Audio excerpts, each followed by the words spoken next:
welcome to GenFriends. I'm your host, Cheri Hudson-Passy from Carolina Girl Genealogy. Again, a wonderful panel and a really special guest that I think you're really going to love. So let's start introducing our panel. We've got Bernice Bennett from Genealogist. Hello, Bernice. Hello, Cheri.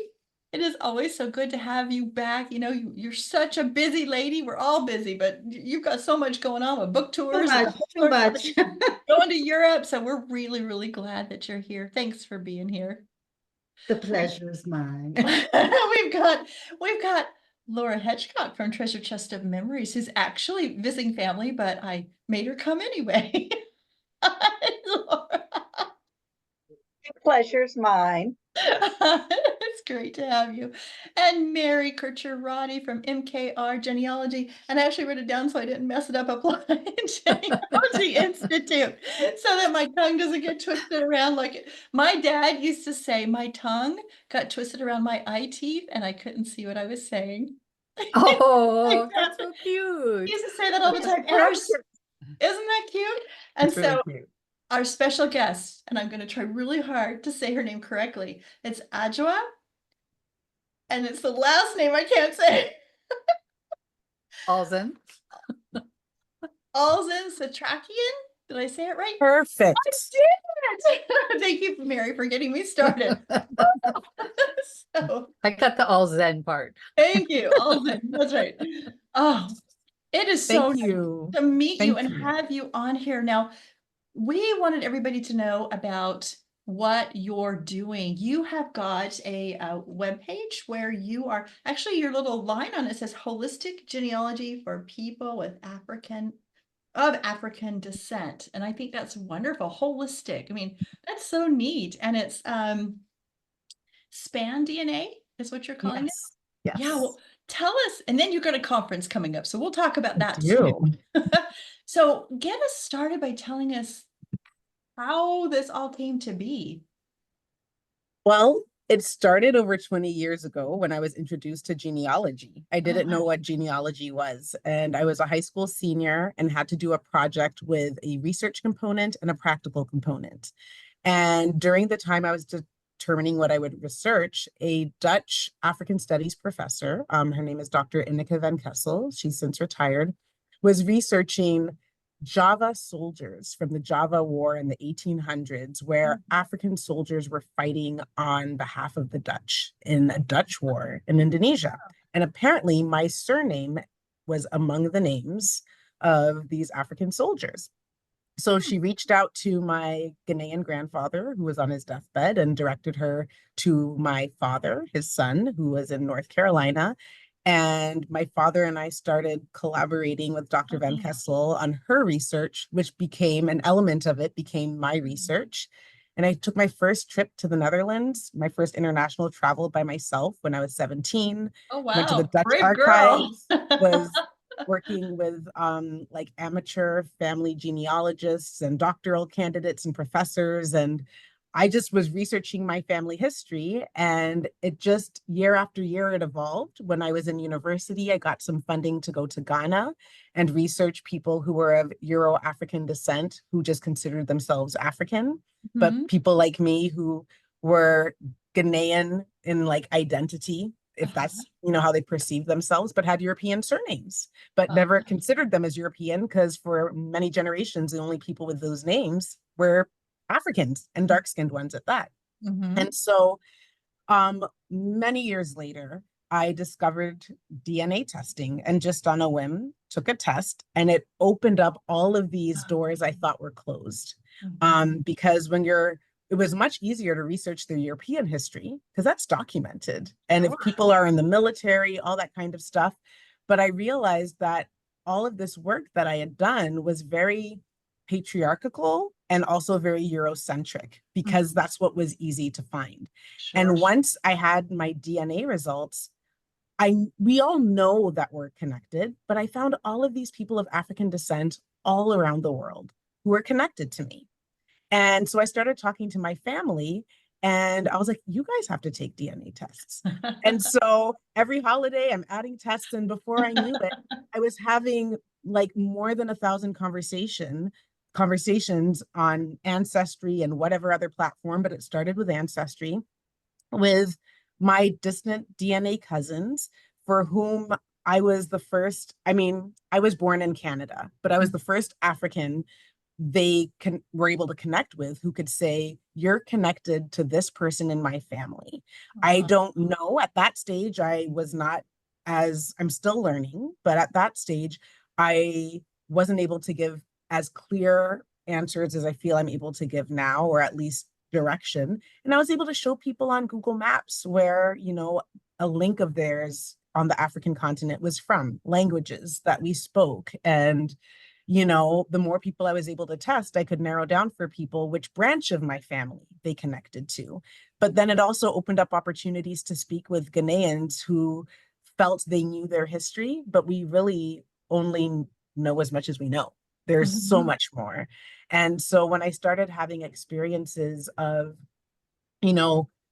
people of African descent in the diaspora sending videos to my Ghanaian family at like a memorial gathering for the ancestor whose DNA test like connected them to our family. Like when my grandmother passed, this distant cousin's video was played at her memorial gathering so that she could engage with her cousins on, in Ghana. And so I realized everyone I talk to tells me I'm the first African. This is the first time they've gotten this much specificity. And even the specificity I was providing, I didn't feel like was enough. And so it was my starting point to branching out beyond my family of origin and trying to reach out to, I started with Ghanaians because those are the folks that I felt like I could engage with most easily in terms of a network. And just trying to help people, especially those who have lived in North America, to say, hey, we're like first generation North American. People might perceive us one way when they look at us, but there are all of these dynamics that exist between people of color, people of many colors. And how can we, knowing as much as we think we know, offer our DNA to be able to connect with others who are seeking? And the fact of the matter is we should be seeking too. It shouldn't be a one-way search. And so I just felt like I had a re-education about identity and community, and the things that I was learning, I didn't know if others would experience them the same way, but I wanted to be able to share the opportunity with others.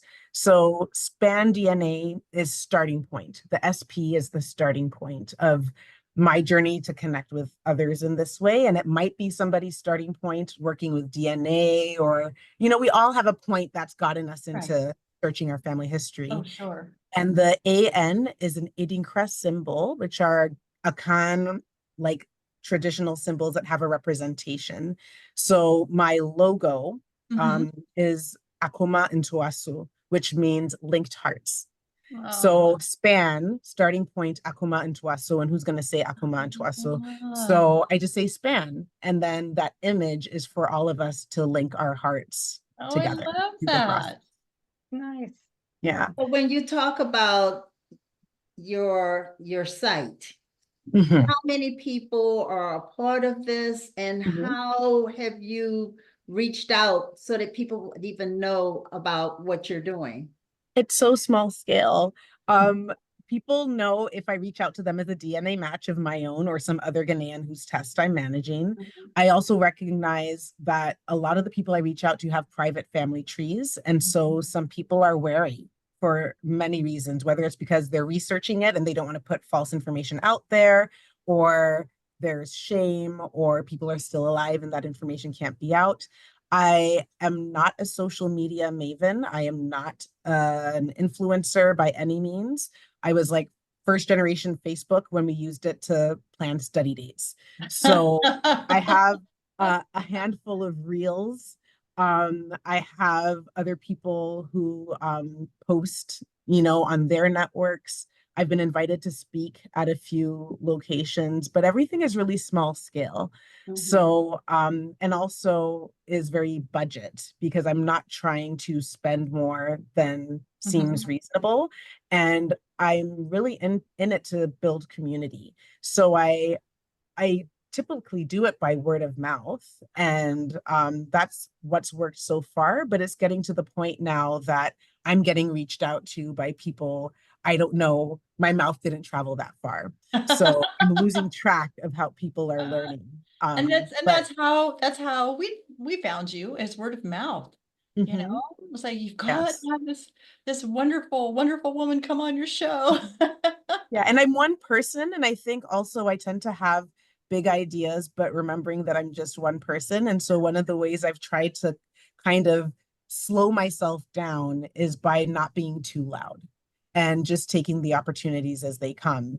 And now the opportunities are coming so fast in terms of Yes. opportunities to share. And for me, I'm in this to try to help people feel empowered that they can do this themselves. And if somebody feels like they don't have the time and they have other resources to contribute to learning these kinds of things, great. You know, that's why genealogists are here to help you on that journey, right? But for those who might not feel like they have the means, I didn't do this with a lot of money when I started myself. I was in high school, you know, and I didn't have Ancestry's website. I was using email and mail sometimes. So for me, I just want people to recognize that this can be for them. I think it breaks my heart when I find a DNA match and they'll say something like, oh, well, I'm a descendant of enslaved people. I'll never find my connection to the African continent.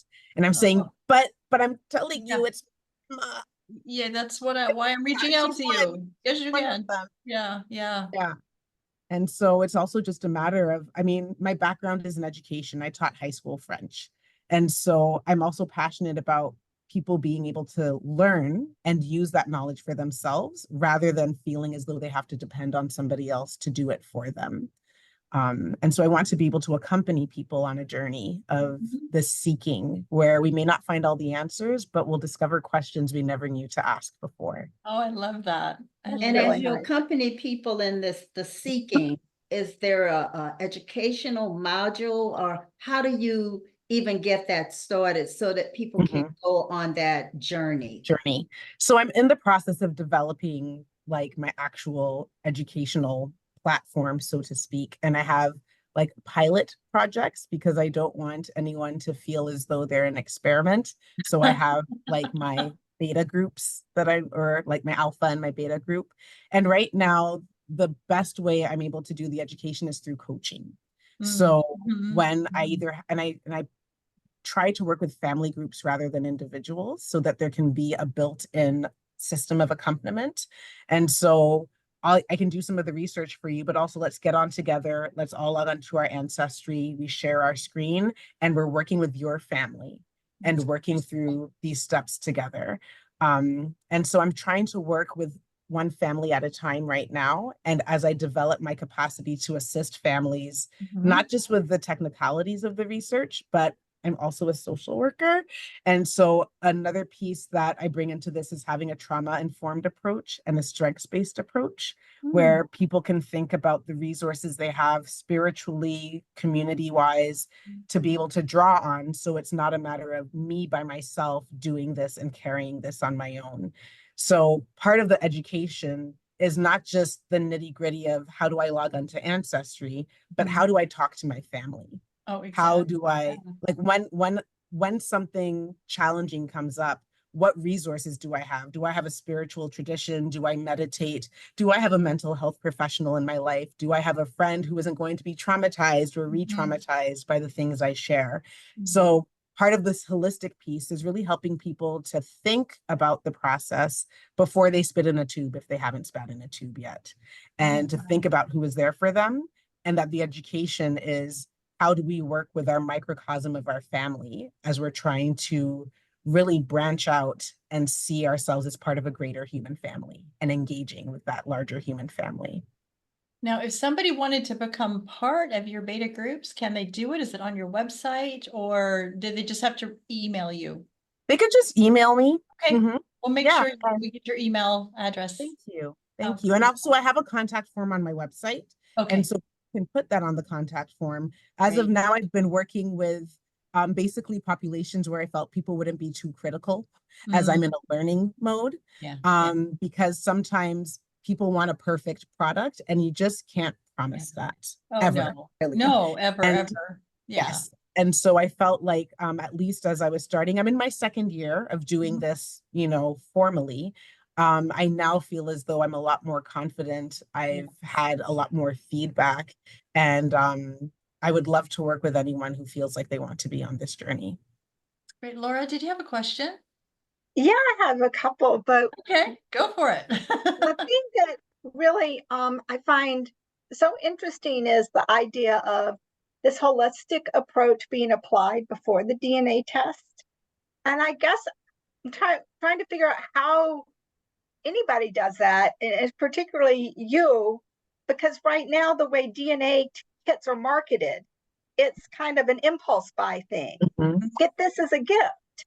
And there's not much thought that goes into people taking it for themselves or giving them to their sister-in-law or what have you. And then a lot of times there's a whole lot of fallout when something unexpected is discovered, or when people don't expect to be emotionally impacted by what they see as their biological ancestry. So I'm just wondering how that's gonna how is that gonna happen? Because that would be just a wonderful thing for it to happen.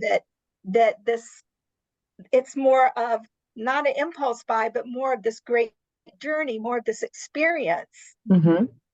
I have some people who come to me who have already taken a test, and frankly, most people with whom I engage are hesitant to take a DNA test.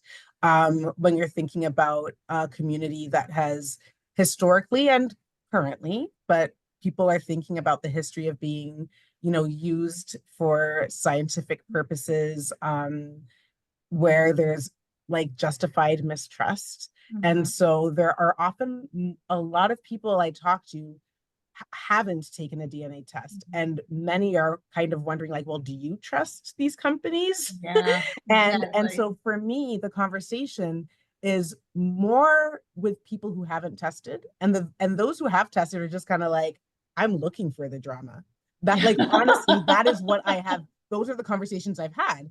And then if anyone has tested and there was drama they weren't ready for, many of them have worked through a lot of that before they've come to me. And if they haven't, which is, I just haven't experienced that yet. But the conversation around, like, do you trust the companies?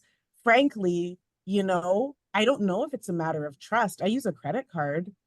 I keep finding my passwords are getting stolen, and I have to have all of these systems in place. So everyone makes a choice. Exactly. And so for me personally, I felt this was the only way I could gain access to certain bits of information that I felt are a part of my children's legacy, that every generation that passes, we lose access to our roots, 50%. And so everyone has to come to that decision on their own. And also, like, for some people, like, every family is different. Every individual is different. And so it has to be, like, I have a survey that people will take. And also when I engage with people in conversation, there are questions that I ask them. And I also share with them the way I work. You have a right to your history, to your knowledge, but you don't have a right to re-traumatize somebody else who is in your family, who isn't ready to engage with the things you want to engage with. So I'm coming from a place of justice, but not just for you as my client, but we have to act with justice for those around us. So there are many, like, principles and concepts where I might not be the best fit for some people. Some people might be coming to be like, I want to list this person as an adulterer on this website. And my mission is to just put it all out there. I may not be the person for you, because my goal is unity. But I think really when I talk to people, like, my intake process includes questions about, like, how do you, like, if you had one word to describe yourself in terms of your identity, what word would you choose? And think of something that's changeless. That is really hard. That is right? hard. Yeah. Because most of why changeless? Because we're always evolving as people. Right. So somebody might say, well, I'm an artist, and maybe they're a painter. So if somebody cut off your hands, would you still feel like you were an artist? Or would you feel like you lost a piece of yourself? Something that cannot be taken from you, right? Because a lot of the times, the things we hold on to are temporal. And the things that we use to define ourselves have actually been imposed upon us. Like, there's the social construct of race, and then there's the imaginary construct or concept of race. And so the social construct is very like real and damaging. But then this conception of like, where did race come from in our American context? If you're working in a different society, it might be caste, you know? Every community has a different way that people have identified themselves, ethnic groups. People have gone to war not recognizing that they were actually the same. And somebody who was outside their community told them they were something they were not. Yes. And so we have to really reconceptualize, or at least think very deliberately, how do I view myself? Because if I view myself as a proud Black woman and I take a DNA test and it tells me I'm 52% not the Black that I define myself as, for some people that can be crippling. It's true. Yeah. And it can. so I think we need to have an opportunity to just think about how we identify. You don't have to agree with a way of doing it, but I just want you to go through a process where we can reflect and say, do I identify in this way because somebody told me this is who I am? So you see it as a Because- very individual process and not as a, like, if someone came to you and it's me and my mother, or me and my mother and my grandmother, we all want to explore this together. Are you down for that? Or do you think it's a very Absolutely. individual way? Okay. Because I want to work with family groups. So you don't have to share it. I did a workshop where we did this, and people had the option to share or to not share. We talked about if you could think of a word to describe your relationship with your mother, you don't have to share, right? Because this helps me to understand where people are coming from. Yeah. And it also helps us to talk in a group, and we don't have to talk about these things for an hour. That's why it's one word. And a lot of people, after we've had the process of all the different questions I ask and the kind of conversation starters, we end up in a different place from where we started, even 30 minutes into it. And that to me is enough to start thinking about, when I get these results, it might not be what I expected, right? When you think of family, what is your definition of family? Is it the blood? Is it the community? Is it like a place? Is it a feeling? Because regardless of whether your biological parents, or maybe you're building your adoptive family tree, there are so many ways to conceive of family. And there are very traumatic things that can come up that will need to be dealt with, and not necessarily by me. But that's one of the reasons why I want people to think about their resources. And mental health is something that is stigmatized in many communities. It doesn't have to be approached in the same way for everyone. Not everyone has the means to access the same kind of care. But that's why we have to really look at what our resources are. Do you have somebody you talk to? Do you have somebody in your faith group? Do you go out into nature? Whatever that is. But for you to go through a process where we can start with you knowing what your resources are, so that if and when something comes up, I can even say, this is, you go back to this list, go back to this resource book. Have you called this person? Have you turned to this person? Because there are certain things that are going to be outside my scope of practice. Even as a social worker, you know, like I'm coming to you as your genealogist. Some people might even do Pilates with me, because I'm here to also help us move our bodies and have wellness. Like, the holistic piece is, how do we take care of our bodies, our souls, our minds, our community? And I want to give people a space to explore that. They may not explore all those pieces with me, but I want them to think about all those pieces. So let me just go ask ahead, you Bernice. something. Go ahead. Yes. And what is the typical client? And why would they reach out to you? That's number two. And then number three, do you require that they take a DNA test? I don't require that people take a DNA test, but I work with family groups. So I require that you have more than one person. And because my shtick, I guess you could say, is this connection that documents really cannot overcome easily, if at all, because we're not named, most of us, in these documents. The DNA is a tool that I use to overcome some of these roadblocks that many of us are going to face. It doesn't mean everyone in the family group has to do a DNA test. So in my family, not everyone has done a test. And it's not expected that they'll all do a test. But there are people who are very involved and supportive who are part of the process, but they haven't done a DNA test. And it's not for anyone to pressure them to do a DNA test. But the part of the magic of, you know, what makes what I do possible is the DNA and the analysis of the DNA. So there needs to be somebody in the family that is willing and able to do a DNA test for me to be able to do my best work for that family. And when I say was your typical client, is that a person that would identify as an African ancestor type person, or is it open to anybody? It's open to anybody, recognizing that I can't make any promises. Because the fact of the matter is, when I am working with the Africans, it is a lot easier to find the descendants of the transatlantic slave trade from the Africans than it is to go back to the Africans from the samples of those from the who are the descendants of the transatlantic slave trade. That being said, I am working to have more Africans test. There just aren't enough in any of these databases.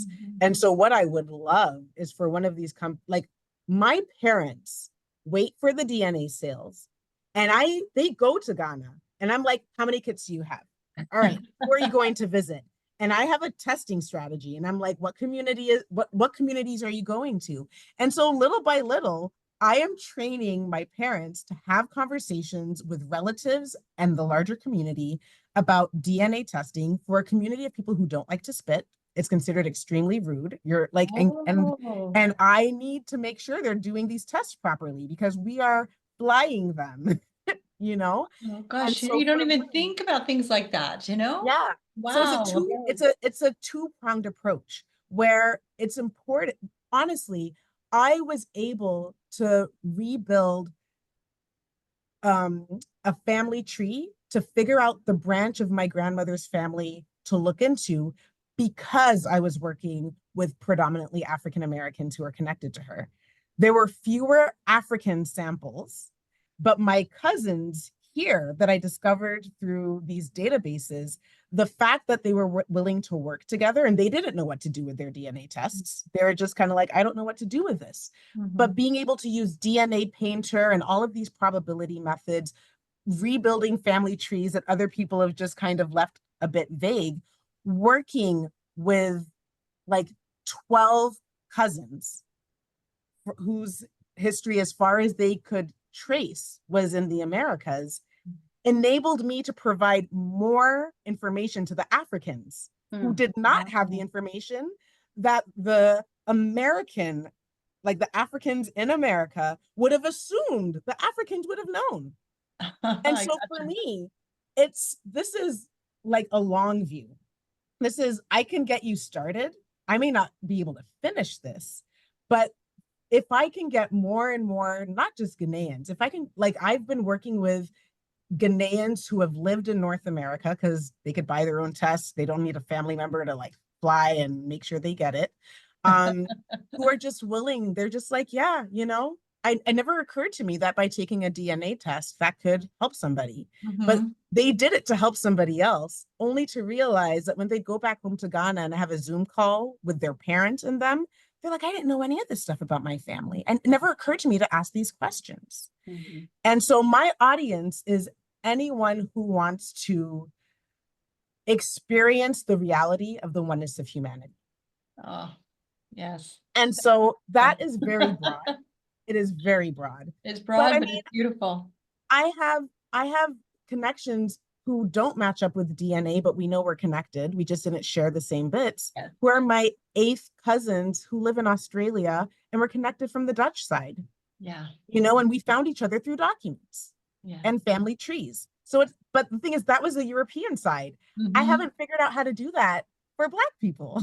The only way I've been able to do it is with the DNA tests. Mhm. And then also to find people, I also find that without the DNA, I've had more success with my like less melanated cousins when we're working with trees. And with the DNA, I have experienced a lot more like hesitation. Mm. And Yes. like, I think, you know, like people might be afraid I'm coming looking for reparations. Completely And understand what you're talking about. Yep. Completely yeah, understand that. Yeah. Yeah. but part of this for me is also in each of us are multitudes, right? Mhm. I look this way, but I'm a descendant of a governor of a slave castle. Ulzen. It's a Dutch name. He was Mhm. a white man who was orphaned in West Africa with like a slave trading enterprise. And when he became a grown man, he was the governor of this castle. We didn't know this. My dad has generations of his family from Elmina, and nobody knew. Wow. That wasn't passed on. Somebody clearly knew, right? Yeah, But somebody whether did. that Yeah. that message wasn't passed on down the line. Right. And so for me, for us to know this history, and us, I'm us with everyone, right? So the us in Africa, we need to know this history. The Mhm. us here, we need to know this history. Mhm. The fact that someone was taken from my maternal grandmother's family and all of her relatives are here in the Americas and no one can speak to who that person is, Yeah. right? That Right. there are Yeah. behaviors in communities that people are just like, oh, well, Ghanaians are just scared about this or scared about that. Where does that come from? A Mhm. continent that is traumatized by so much of family being taken away. That in my grandmother's family, some ones were taken, in other families too. But how is it we don't know? Yeah. But that trauma exists. Science has Sure. told us that trauma exists. So until we address it, there's no way of dealing with that trauma. And so I want to be able to not dwell in the trauma, but Mhm. also there's all this strength that's been inherited. People Oh, who survived that passage, that yes. their descendants are here, that we are using these tools to find each other, Mhm. right? And so to not like ignore all of the harm, but to also embrace the strength and recognize the strength, that some of those strengths are spiritual things we can't hold, we can't touch. But I think that the DNA for me is just a tool to connect. I've always wanted to connect with people. And the DNA is a way that just irrefutably shows that we are connected, whether we want to be or not. That's a And so point. I I like to go ahead and finish up. I come like Yeah. with the utmost humility, recognizing that I might make missteps. Everyone is triggered by different things, Oh, and I sure. may not be for everyone. Yeah. But I think if people know where I'm coming from, they can decide whether they think They they need want to know that be. there's this option. Yeah. And that's what I think is so important, is for people to know that there's this Yeah. option. Before we move on to asking about the conference, does anybody else Mhm. have a question before we move on to talking about our conference? We good? Okay.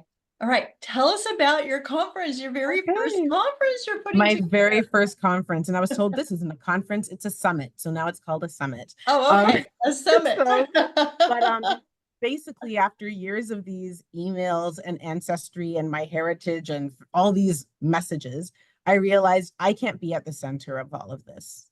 Yeah. And people want to know each other. Mhm. So what would it look like if we had like an extended family reunion with education? So that we can come together where I'm not a gatekeeper, but people can meet each other and have, you know, like we'll have a panel of some of the cousins, those who have a longer history in the Americas and those who have a more recent history from the African continent, several of whom are genealogists by chance, Great. and some of whom are mental health professionals and I just love that so many much. things. And Yeah. so all of these pieces coming together where these ideas have existed in my head, where not everyone is going to be a client of mine and have this experience, but I want anyone who is connected to this or wants to have their own process similar to this to see how we can, through collaboration, create a space where DNA may have been what enabled many of us to find each other, but there are also ways for people to come if they haven't taken a DNA test. Like if you have a sibling or an aunt or an uncle, or you're just a guest of somebody who took a test. Yeah. But I kind of need the tests to be able to help people to see how they're connected to each other. Right. But I also don't want the test to be an obstacle for a family member who is pretty certain they're connected. Mhm. And even if they're not connected, they can come. But because we have a limited amount of space, I'm Right. prioritizing those who are DNA matches to be able to really show, like based on this like science and probability and the oral history that we've been sharing, that almost a year in advance, we have all of our panelists, our speakers, and our venue. I want people to use that time to be able to connect with each other, so that when they come, you know, there'll be an opportunity to see each other face to face, but you also could have connected beforehand. I love So that. when and where is the conference? The conference is going to be in Atlanta, Georgia, in the old 4th Ward at a location called the Lola. The Lola is a women's co-working space. And they have offered us their space from the 24th to the 25th of May, which was planned before the National Genealogical Society's conference. I wasn't trying to compete. I just planned my dates before I learned of theirs, because I would have been there too, but I can't be once. But it will be in Atlanta at the Lola. And what I'm having people do is to send their interest in the summit, so that, because many people actually have a hard time, even though they'll find they're a match, they don't understand how they're connected. Mhm. And so when people express their interest, if they're connected, I help them to know how they're connected so they can register in the right group, Oh, so that's that we great. can plan Yeah. ahead of time. And then for those who are well-wishers, or want to be vendors or sponsors or what have you, I can also reach out to them and either put them on a wait list if we haven't been able to accommodate enough of our like cousins, or you know, just offer the space if it's there. But if we're able to get enough financial support, or even if it's not financial, it's in kind, I would love to stream it to make it available to more folks, because we have cousins in Australia who would like to come. Yes. We have cousins like in the Caribbean. There are people all over, people in Ghana, you know. And it's a shame that, you know, it's the venue is as big as it's going to be, but I also don't want it to be too big, because this is my first summit and everyone is a Right. volunteer. None of us are professionals in doing this. We have a lot of people with experience doing conferences of different kinds, but we're also creating something new. And so I wanted to be sure that this could be manageable so that we can learn from this and grow from it, rather than, even though the interest is such that we could probably have 500 people, Yeah. I don't know that I'm ready to handle 500 What's your target? in terms of numbers. Yeah. The venue can hold 75 to 100 people. And I've been in touch with over 1,000. Oh, goodness. So not all of those 1,000 are going to be able to make it, you know, and that's okay. But if I can make it available virtually, Yes, that would be lovely. that would be wonderful. Is there Absolutely. a registration fee? There is a registration fee. Right now it's the early bird time. Sora, what's wrong? Sorry. It's okay. We told Is Daddy upstairs? we No. accept children who maybe are You want to sit quietly here while I'm on my call? Okay, why don't you just lay there and she'll be okay. I just had a Yeah, crying she'll be fine. 4-year-old No, show don't worry up. about it. She'll be okay. No, Yes. no, we have guest Um, appearances of children all the time on GenFriends. Yes, but she will fortunately be okay on the side. So There are different ways to register. If people are not doing the early bird as an individual or the base family member, what I call like the nucleus cousin, it's $100 for that person. But every additional person who is connected to that individual is $75. And the early bird is $85 for the core family member and $63.75 for their guest or their cousins. And this is just to be able to enable us to, like, we've been gifted a lot of things, but there are also many expenses that there always incurred. are. And I think sometimes people don't understand that there's a cost to having these types of things. You've got to pay the venue. I mean, they charge you. They Yeah, charge you per room that you use and all those kinds of things. Yes, we have to make sure we clean up after Yeah, ourselves, and yeah, you all know, sorts of there things. are a lot of things. And so I wanted to make it as affordable as possible. And I think that's where having things like sponsorships could facilitate people being sponsored to participate. You know, like if people wanted to say, oh, I'm not able to attend, but I would like to buy a ticket for somebody who can't afford to come, you know. And if there are genealogists who are interested in, you know, saying, hey, I'm not full with my clients right now. I would like to maybe be a small sponsor. I could send, like, if I contributed like $50 or $75, could you put a QR code in your, you know, in your brochure or your program? And so I think I really want this to be accessible. I don't want the finances to be what gets in the way of people being able to participate. Exactly. I really admire what you're doing. Yeah. I really do. I think especially the therapist approach, the talking with people as they take the test. And we've talked quite a bit on different shows about that type of thing. You know, did anybody help you with this? Did you have a therapist that helped you when you made these connections, or when you took that DNA test and you saw those results? I think it's something that's really needed. And so I love this idea that you're doing. And I'm really glad we found you. I'm so appreciative, you know, and the thing is, one person can't do it all. And so, like, the summit is being done through not my for-profit business, but the nonprofit branch. So SpanDNA Families is nonprofit. SpanDNA is my fledgling for-profit, or just, you know, like, to be able to put diapers on my kids kind of thing. Well, But that's understandable. but I think also Get messy otherwise. The educational piece. And so the summit is a nonprofit endeavor.